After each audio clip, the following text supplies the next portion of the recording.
You're on CYInterview. I'm Chris Yannick. Featured columnist Jay Bilstein is with me today on CYInterview. We welcome actress and filmmaker Shila Ommi. She is part of the cast of the Apple TV series Tehran. The second season has just debuted on Apple TV.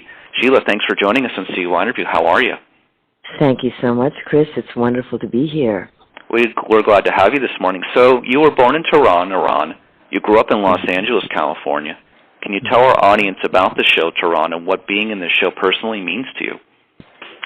Tehran is an espionage thriller. It revolves around a young lady whose parents are Iranian, but she was born and raised in Israel, and she's very brilliant. So the Mossad, which is the kind of like the CIA would be for the U.S., the Mossad is for Israel.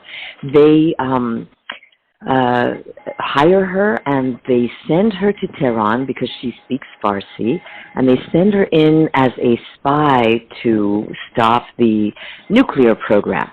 Now, that is the backdrop of the story. So the backdrop of it is very political, but the story itself is so fun and it's so thrilling. And as you can imagine, you know, once she goes in, everything that can go wrong and then some goes wrong. And she's now on her own and having to survive. And it's a really fun show. It's a really... So given what's going on in the world, what does it personally mean to be in a project like this? You know, as you mentioned, I was born in Iran, and I am one of the millions of people who had to leave Iran because of the change in government that happened in a little after 1979 with that revolution.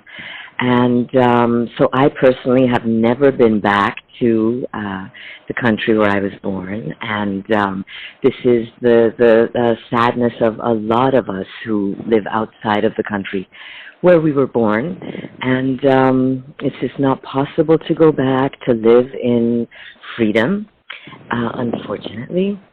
And so, another aspect of it is that because of the politics and, again, the government that took over in Iran and is still in power, there are a number of human rights violations that they do, and there are also a lot of politics between Iran and the West, namely the U.S., let's say, or Israel. And for this reason, in the media, Iran has always gotten a very the way that it is viewed by the majority of people in the West is very dry and dark and gray in color. And the fact is that Iranian people are so creative and wonderful and gregarious and funny, and it's unfortunate that Iranian people are also seen in this same view by the media in the West. So what this is giving me a chance to do is, what I love about this show is that it's showing Iranians, a lot of times as they are, the young people are, just love life, and they love the West, and they love to enjoy life. And so it's not like everyone is wearing a hijab and religious. It's very different from that. There are a small percentage of religious people, like in any country, but the majority of people they love music, they love the West, they love joy and singing and just enjoying life. And so it shows that. This TV series shows that. Another thing I love about the TV series is that it's not one-sided, that on each side, the Israeli side as well as the Iranian side, they show the good and bad. So it's very fair, and however, it's just for entertainment. So there's nothing is being said politically at all. It's just a very entertaining, thrilling, suspense, espionage show that you can sit and enjoy. Well, the first thing I'll say to you, Sheila, is durud. I haven't had the opportunity to say durud to anyone in an interview since I had the great pleasure of speaking with Reza Pahlavi back in 2002 when I interviewed him when he came out with a book called The Winds of Change, and called Winds of Change: Bringing Democracy to Iran. And actually, that interview was broadcast into Iran by satellite television out of California. Mm-hmm. And there were student uprisings the following day, we found out. I find Iran to be very, very fascinating. I know a lot of people won't find this popular in the United States. I find that Iran and the United States are two sides of the same coin. And the reason I say that is Iran, especially under the Shah, was a very progressive nation in a lot of ways, where women had a tremendous amount of rights and much greater equality and parity with men, at least from my point of view. And then the Ayatollahs came, and the clock was turned back in that sense. I'd love to hear your take on that in a moment.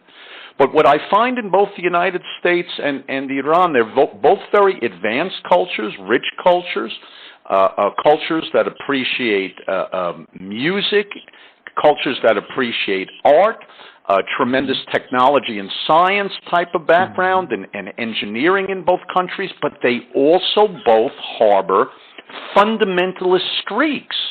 And by the way, we're seeing that in the United States now, and I see a kind of lurching back and forth in both Iran and the United States between this progressive outlook toward the future and this fundamentalist streak. Could you speak to that?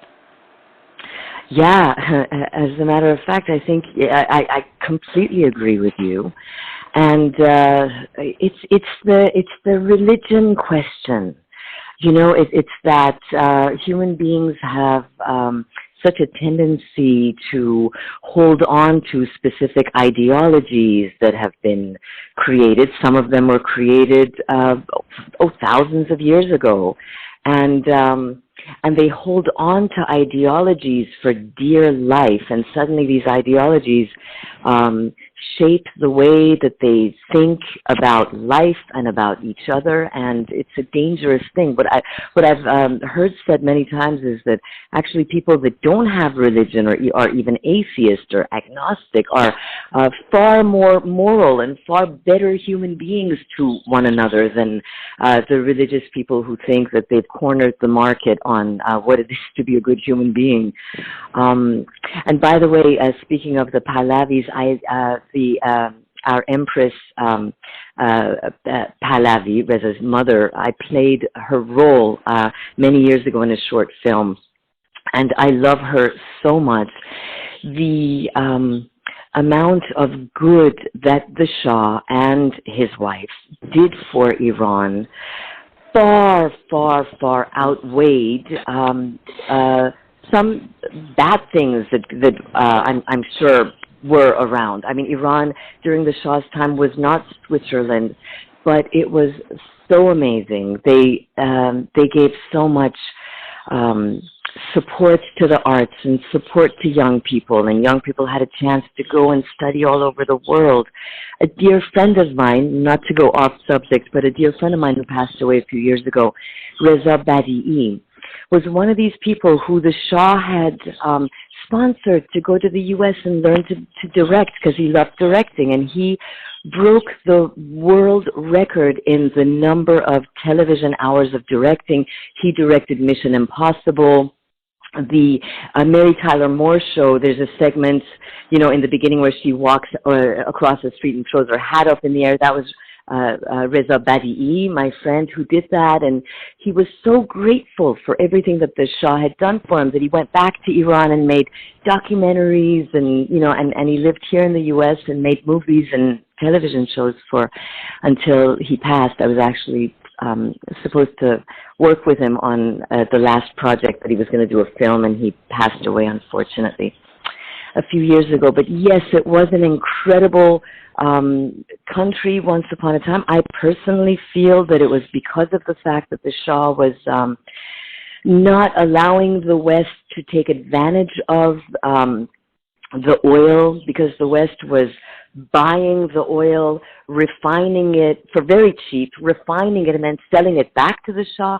And the Shah said, no, we're not going to be taken advantage of anymore. And suddenly everyone became against the Shah. And because the Shah was not someone like a Saddam Hussein, he was not a dictator. The reason why he left Iran was because he wasn't going to stand when these kids were protesting. He wasn't going to kill them and, shoot at them. He thought, I'll just step away until they calm down, and the government changed, unfortunately. Look, I'm under no illusion. There is no perfect nation. Yes, absolutely. Iran under the Shah is not perfect. The United States, on whatever president we've ever had, has not been perfect. It's not perfect, absolutely. No human being is perfect. However, I agree with you, and I see both in the United States and in Iran tremendous promise, both on a cultural front and on a humanistic front. Mm-hmm. And it's interesting. I'm a person of faith, and I believe in God, but I think what you say is very correct. I think if people take religion as something to enrich us and help us understand others, it's good. I think if we take religion and use it to foist our thinking on others and control others, it's bad. And quite frankly, when it comes to a question of God, I don't believe in vanilla God and strawberry God and chocolate God and pistachio flavor God. If there is a God, which I believe, that God is the God of us all. And I agree. I totally agree. And and it's a shame. It's a shame based on what you said is not a shame, but your characterization is accurate. And it's a shame that these type of things work to divide us. We are running out of time. I just want to ask you a very quick question. Based on the very rich culture you come from, how has this incredible Persian culture influenced you as an artist? Oh, my goodness, what a beautiful question. So much. The one thing I want to say about the Persian language is that in old ancient Persian, the word for lady was meherbanu, which is lady of kindness and generosity. Mehr is a beautiful word that encompasses everything good about your behavior toward others. And the word for gentleman was meherban, which is the protector of kindness and generosity. And this is something that is so evident in our language, in the way we speak, in our ancient culture, and you feel it in our poetry. You feel this love and gentleness and creativity. You feel it in our music, the Persian music, and of course, I'm not talking about pop music, but more the more traditional Persian music, just like with Arabic music and Israeli music and music of the East. If you listen to it, it is so good for you on a level. It's just good for you. So yes, it has informed my acting. I was very heavily involved in Iranian theater in diaspora, and that Iranian generosity and kindness is something that I always had on stage as an actor of, how can I give? How can I be of service? And I feel like that's part of our culture, and I'm happy. By the way, there's a wonderful exhibit at the Getty Museum right now, and it's only going on until August, and I've done the voiceover for that exhibit. And so people should go. It's the ancient Persian ruins. It's just beautiful. And I haven't gone yet, but I'm planning on going next week. Well, when you say voiceover, you have one of the most magnificent voices I've ever had the opportunity to hear. And I'd also say that when you began to contextualize the Persian culture, you right away made me think of a word. I hope I don't butcher it. I think it's biram, which is a way of saying goodbye, but I think literally it means something like "I'll sacrifice myself for you." Right. Yes. So That's you right. made me think of that. But it's been wonderful to have you here. I'm going to throw it back to Chris, and I hope you come back on, and continued success to you, Chris. Thank you so much, Jay, and God bless. So for actress Shila Ommi of the Apple TV series Tehran Season 2 just came out, featured columnist Jay Bildstein and CYInterview. I'm Chris Shannon.